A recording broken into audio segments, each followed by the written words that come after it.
Vous savez, dans Stargate, les mecs, ils voyagent à travers tout l'univers, ils parcourent des galaxies, etc.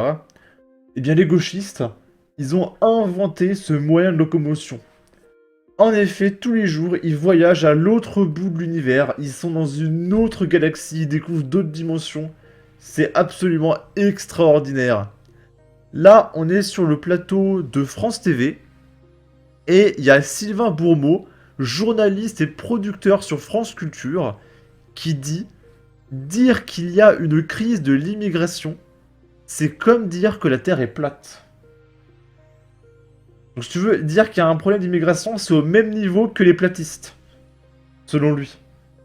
Tellement que c'est invraisemblable de dire qu'il y a un problème. C'est vraiment, mais c'est extraordinaire. Les mecs repoussent les limites de l'absurde à chacune de leurs apparitions. Je vais mettre un méga filtre anti-droit d'auteur. On va écouter se demeurer. Si ce que vous voulez dire, c'est que les idées d'extrême droite du Rassemblement national sont déjà largement au pouvoir, non seulement à l'intérieur des partis qui occupent la majorité au Parlement et les organes exécutifs de ce pays, mais aussi à l'intérieur de nombre de partis d'opposition, y compris des partis de gauche, alors je suis d'accord avec vous. Le Rassemblement national est très largement au pouvoir dans ce pays depuis un certain nombre d'années. Et je pense ça veut dire que ce qu'on appelle la bataille culturelle a été gagnée, qui précède, selon Gramsci, la victoire électorale. Oui, alors en tous les cas, ils ont réussi, le Rassemblement national a réussi à imposer un certain type de vision des choses qui sont absolument pas confirmées, qui sont infirmées par beaucoup de... Par exemple, l'immigration dont je parlais tout à l'heure. Pourquoi je dis il n'y a pas de crise d'immigration? Parce que vous avez une communauté... Non, mais c'est comme dire il y a une crise d'immigration, c'est comme dire la Terre est plate. Vous avez une communauté de chercheurs qui vous disent non, il n'y en a pas. Mais c'est donc qui? on Parce peut... qu'en fait, il y a une communauté, lisez, regardez les études. Moi, je vous parle de l'Institut Convergence Migration. Il y a 700 chercheurs qui travaillent. Je vous parle des rapports de l'INSEE, je vous parle de l'INSEE, de l'Office de l'immigration. On n'en a pas la même lecture. De qui parlez-vous? Mais restez ce sur donc l'INSEE, c'est pas bien. Restons ce sur quoi on est d'accord. Je suis d'accord avec vous pour dire que les idées du Rassemblement national, encore une fois, sont largement au pouvoir. C'est bien le problème dans lequel nous nous trouvons. Les solutions, alors. À mes yeux. Les solutions du RN sont... Donc en gros, les experts qui disent qu'il n'y a pas de problème d'immigration, c'est très bien. Mais les experts qui disent qu'il y a un problème dans l'immigration, à savoir ceux qui font les stats à l'INSEE, c'est à cause des idées du Rassemblement national qui ont influencé l'INSEE. Voilà, c'est du complotisme, les stats de l'INSEE. Parce que c'est le RN qui a envahi les postes de statisticiens de l'INSEE. Et c'est ce mec qui vient de parler du « les droitards sont des platistes ». Vraiment, mais je sais même plus quoi dire. Et ce mec répond ici dans une autre vidéo « L'immigration n'est aucunement un problème dans ce pays. Vouloir que les Français s'expriment sur le sujet par référendum est une idée d'extrême droite. » Parce que vous le savez, le Rassemblement national veut mettre en place le référendum d'initiative citoyenne. Et selon ce gauchiste, le référendum, c'est d'extrême droite. Et c'est absolument invraisemblable de laisser la parole au peuple. C'est insupportable, d'accord? Je voudrais revenir sur ce qu'on entend par ce terme normalisation ou banalisation. Vous en donnez deux critères au fond, là. Vous dites, ça a à voir avec le succès électoral d'une part, et d'autre part, ça a à voir avec le succès dans le monde politique des idées. Des propositions. Mais tout ça concrètes, des propositions de loi. Tout ça est vrai, ça n'en fait pas pour autant un parti normal. C'est pas parce que ce parti a du succès, c'est pas parce que ce parti est copié à gauche comme à droite que ces idées ne sont toujours pas des idées d'extrême droite. C'est pas parce que des gens de gauche portent des idées d'extrême droite pour vous? J'aimerais bien savoir. Faire un référendum sur l'immigration, c'est une idée d'extrême droite. Ah bon? Vous plaisantez? Mais oui, mais non, je plaisante pas du tout. D'accord, donc donnez la parole au peuple français. L'immigration n'est aucunement un problème dans ce pays. Vous voulez en faire un référendum. C'est une idée d'extrême droite à mes yeux. Donc donnez la parole aux Français de décider sur l'immigration, sur l'environnement, sur les retraites. L'environnement, c'est pas la même chose. Écoutez, si c'est ça votre vision de l'extrême droite, c'est pas la mienne. Alexandre de Decker. Heureusement qu'on n'a pas la même vision. Heureusement, oui. Donc en commentaire, si vous voulez donner la parole au peuple, sachez que vous êtes des fachos. Bah écoutez, moi, je suis un facho. Je suis pour le référendum d'initiative citoyenne. Et je trouve que la dictature totalitaire, c'est pas bien. Alors que les gauchistes, pour eux, la dictature totalitaire, c'est démocratique. D'accord? C'est acceptable. On va regarder les commentaires des deux vidéos. Bordel, mais qui c'est ce débile? Il va falloir le traîner par le callback et le faire vivre de force quelques semaines en Seine-Saint-Denis celui-là. France Culture, c'est un des problèmes. Comment peut-on discuter quand on part de si loin dans le déni? On répond quoi à une phrase de si mauvaise foi? Si on n'a pas de graphique randomise en double aveugle de mettre Hervé le bras à lui mettre sous le nez.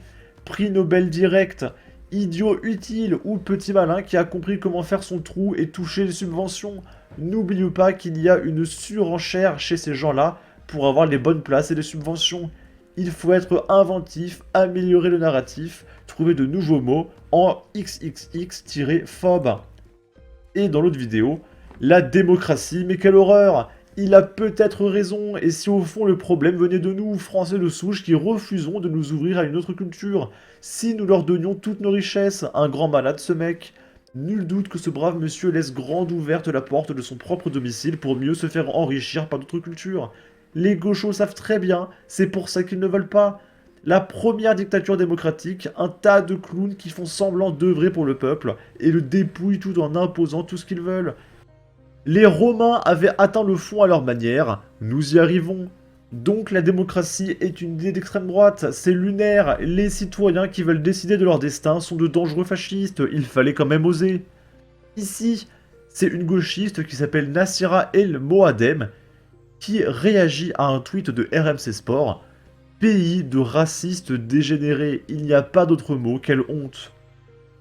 Et du coup, pourquoi elle a tant de haine? C'est parce que RMC Sport a écrit: un courrier envoyé au président de district et de ligue a provoqué la stupeur chez plusieurs clubs amateurs. En cause, le rappel des règles strictes pour le port de certains équipements comme le casque ou les collants. Et je pense que c'est généralisé à tous les sports. Surtout au football, parce que c'est le sport le plus visionné.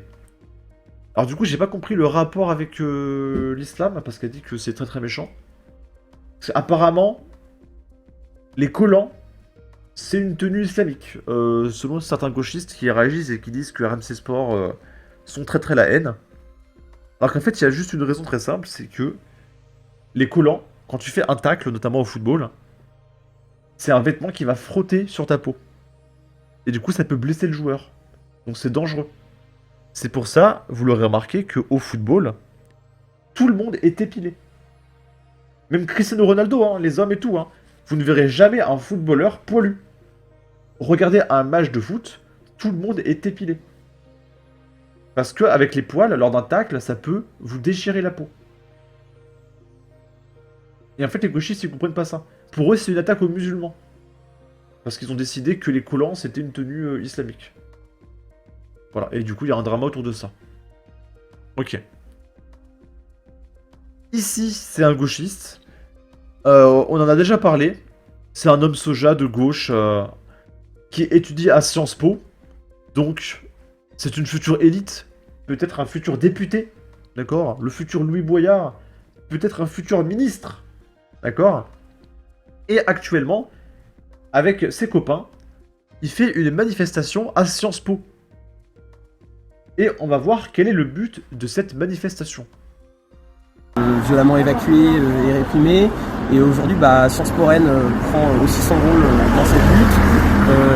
Hier, lors d'une assemblée générale, l'occupation a été votée. Donc aujourd'hui, nous, on vient occuper Sciences Po, on vient occuper l'école, afin... Le mec, il est quand même en veste en cuir, costume cravate. J'ai jamais vu ça. Hein. De se mettre en solidarité donc avec les étudiants déjà qui ont été réprimés et puis avec évidemment le peuple palestinien qui est aujourd'hui victime d'un massacre et même d'un génocide à Gaza. Donc là l'objectif c'est de faire donc une occupation de l'école afin d'abord de mettre la pression à la direction afin qu'elle prenne position officiellement contre ce qui se passe à Gaza. Donc cette manifestation a pour but de faire en sorte que l'administration de l'université prenne position pour la Palestine. Quel est l'intérêt de faire une manifestation pour qu'il y ait une université dont tout le monde se fout qui prenne position? Supposons ils gagnent. L'université dit oui, nous prenons position. Et c'est quoi la suite en fait? Je comprends pas. Qu'après il va faire une manifestation pour que les facteurs ils prennent position. Enfin, je ne comprends pas. En fait, ils font une manifestation pour que les gens pensent comme eux. Ouais, pensez comme nous! Pensez comme nous! Pensez comme nous! Voilà, c'est ça la manifestation. Ça, c'est l'élite de notre pays. Ok. Comme ça avait été le cas lorsque la direction avait donc pris position contre la loi immigration dernièrement, ou encore avant par rapport à la guerre en Ukraine. Je pense que c'est tout à fait normal que la direction, prenne position sur ce qui se passe, c'est son rôle comme ça a été le cas avant. On occupe aussi l'école pour en faire, pour pouvoir au cours des jours qui vont suivre. Alors, par contre, s'il dit tout le temps, ça va être compliqué en politique. Parce que le débat, c'est quand même très important. Donc s'il dit oui, pour, allez, mani, fester, ça va être très compliqué de te lancer en politique, mon ami. Ça a été le cas avant. On occupe aussi l'école pour en faire, pour pouvoir au cours des jours qui vont suivre, enfin on ne sait pas exactement combien de temps ça va durer, mais pour faire de cette occupation aussi un lieu d'effervescence intellectuelle, de formation. On va publier prochainement, je pense, un programme de ce qui est prévu, avec des intervenants autour de la question palestinienne, peut-être des chercheurs, enfin des gens qui viendraient parler de ce qui se passe et former les étudiants qui seraient donc intéressés par la question. Et donc on veut en faire ce lieu de débat, ce lieu de dialogue, ce lieu d'échange aussi. Donc du coup, ils veulent que tout le monde soit d'accord avec eux pour pouvoir faire un débat entre personnes qui sont d'accord entre eux. C'est très intéressant. C'est absolument fantastique comme idée. Pousser tout le monde à être d'accord pour ensuite débattre entre personnes qui sont d'accord. D'accord, pourquoi pas. Aussi parce que l'école a refusé d'ouvrir ces débats, d'ouvrir ces dialogues dans les semaines et les mois qui viennent de se dérouler. Malgré vos sollicitations. C'est ça, et donc les demandes... Derrière, il y a écrit Israël, assassin, Thalès, complice. Ah, Israël, assassin, Univ, et là je sais pas trop ce qu'il y a écrit. Ça a été fait plusieurs fois à l'université de prendre position. Par contre, ça me fume, il y a un mec qui est passé derrière.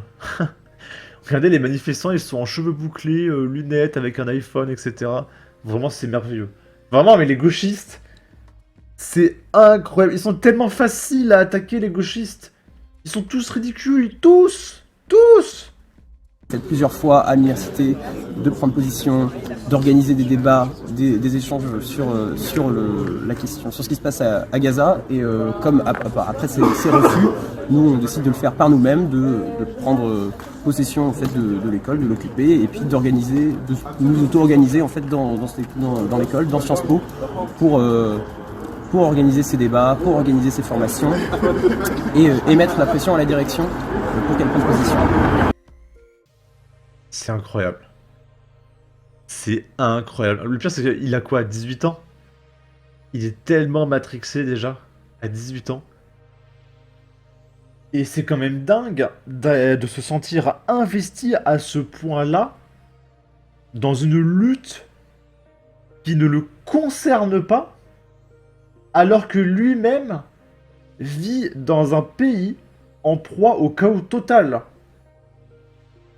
Mais non, la lutte de toute sa vie, c'est de manifester en France pour des Palestiniens qui sont même pas au courant de son existence. Je comprends rien. Pourquoi tu vas pas en Palestine si tu tiens tant aux Palestiniens? Si tu restes en France, essaye de faire avancer la France. C'est dingue. Et c'est pour ça que le Rassemblement National est tant en avance dans les sondages. C'est la gauche, 70% de leur temps d'écran, c'est pour parler de la Palestine. Mais allez en Palestine. Nous, on veut parler de la France, en fait. Bon. En tout cas, n'hésitez pas à donner votre avis, votre opinion, à partager, liker, commenter. Ça aidera au référencement de la vidéo sur YouTube. Abonnez-vous, suivez-moi sur Twitter et à la prochaine pour de futures vidéos. Ciao.